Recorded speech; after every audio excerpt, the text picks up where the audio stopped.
lesson for the day is about antiderivative of algebraic function. Let us define antiderivative. It is an opposite of derivatives. An antiderivative is a function that reverses what the derivative does. Class objectives and rules. Learning objectives. At the end of the lesson, the student must be able to define antiderivative and find the derivative of a function.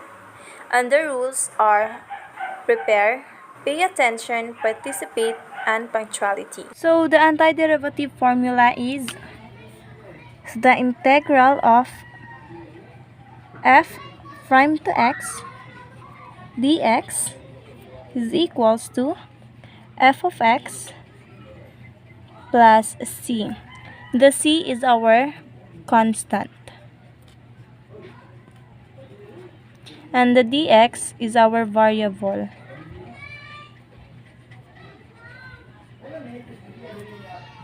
And the f of x is our integral.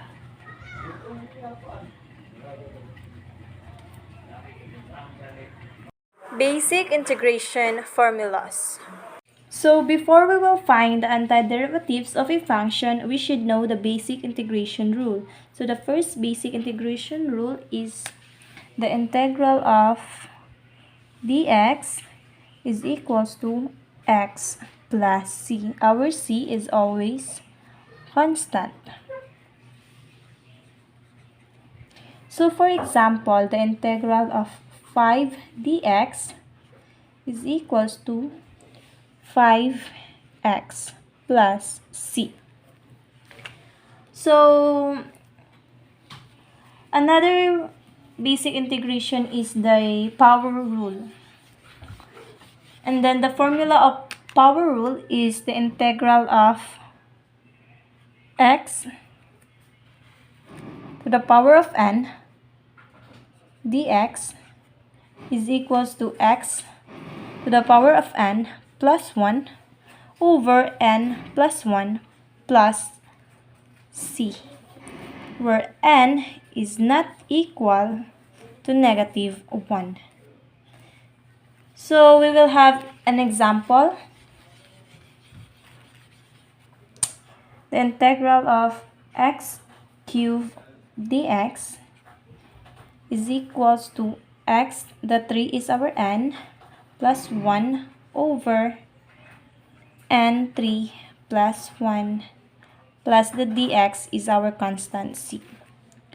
So x 3 plus 1 is 4 over 3 plus 1 is 4 plus c. So our answer now is x to the power of 4 over 4 plus c. So we will have another example.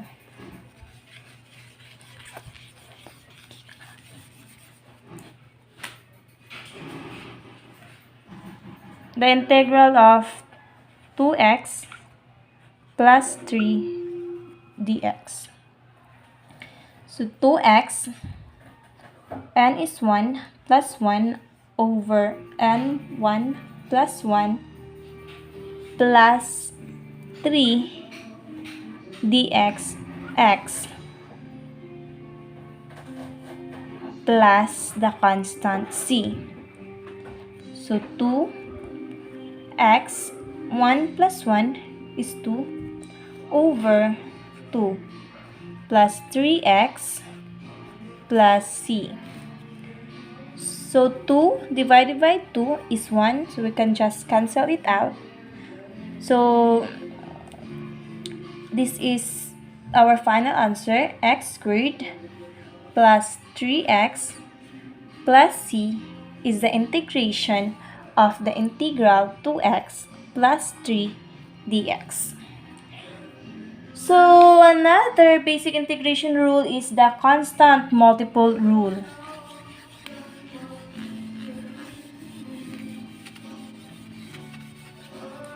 And the formula of constant multiple rule is the integral of c, which is our constant, f of x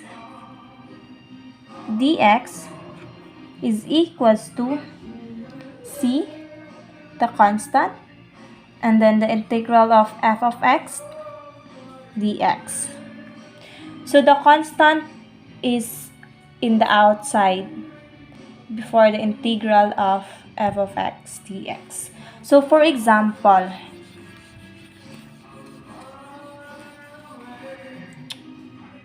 the integral of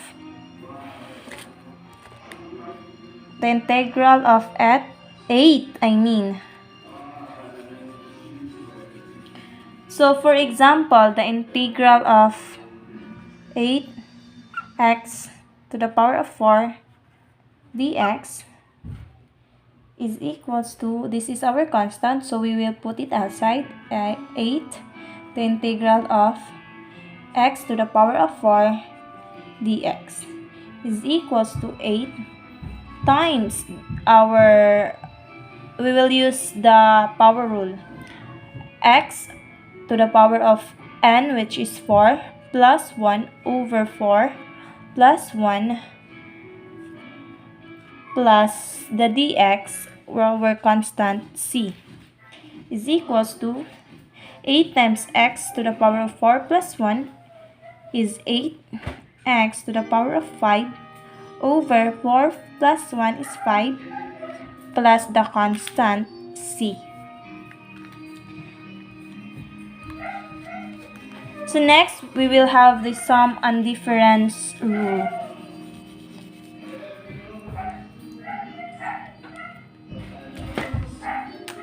So the formula is the integral of f of x plus minus g of x dx is equals to the integral of f of x dx plus minus the integral of g of x dx. So for example,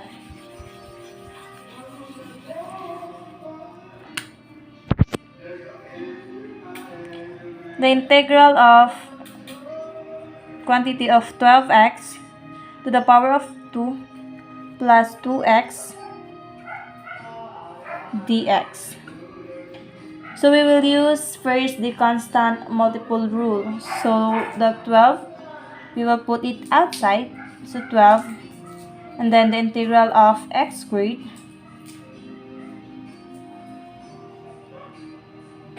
and then this 2, we'll put it also outside, plus 2 integral of x dx. So after that, we will use a power rule. So 12 times x to the power of n, 2 plus 1 over 2 plus 1 plus 2 times x is 1 plus 1 over 1 plus 1 plus the constant c. So we will multiply 12 times x cubed plus 1. So 12 x to the power of 3 over 2 plus 1 is 3 plus 2 times x, 1 plus 1 over 1 plus 1 is 2x squared over 2 plus the constant c. Since we can divide 12 to 3 and 2 to 2, our final answer now is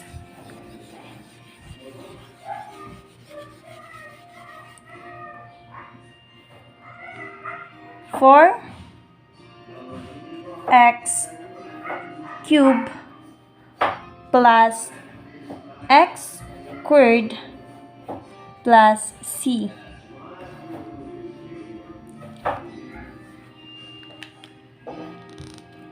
So that's all for the basic integration rule.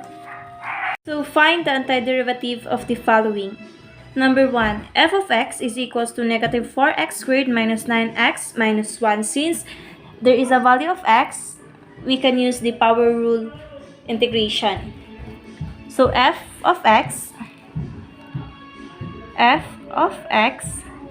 is equals to negative 4x to the power of n, which is 2 plus 1 over n 2 plus 1 minus 9x, n is 1 plus 1 over n1 plus 1 minus 1, which is x plus c.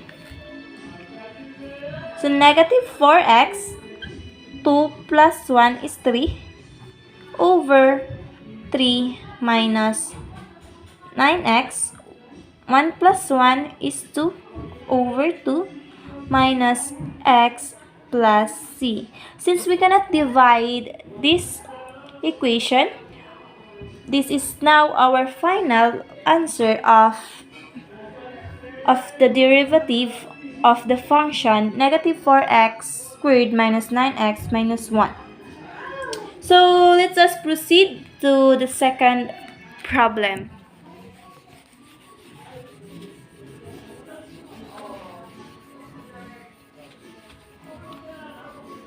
Number 2, f of x is equals to 9x squared minus 20x plus 2. Since there is also a value of x, we can use the power rule integration. So f of x is equals to 9x to the power of n, which is 2 plus 1 over n2 plus 1 minus 20x to the power of n plus 1 over n1 plus 1 plus 2x plus the constant c. So f of x is equals to 9x, 2 plus 1 is 3 over 3 minus 20x, 1 plus 1 is 2 over 2 plus 2x plus the constant c. Since we can divide 9 to 3 and 20 to 2, our f of x is equals to 9 divided by 3 is 3 x cubed over 20x cubed over 2 is 10x squared plus 2x plus c. So the antiderivative of the function 9x squared minus 20x plus 2 is equals to 3x cubed minus 10x squared plus 2x plus the constant c.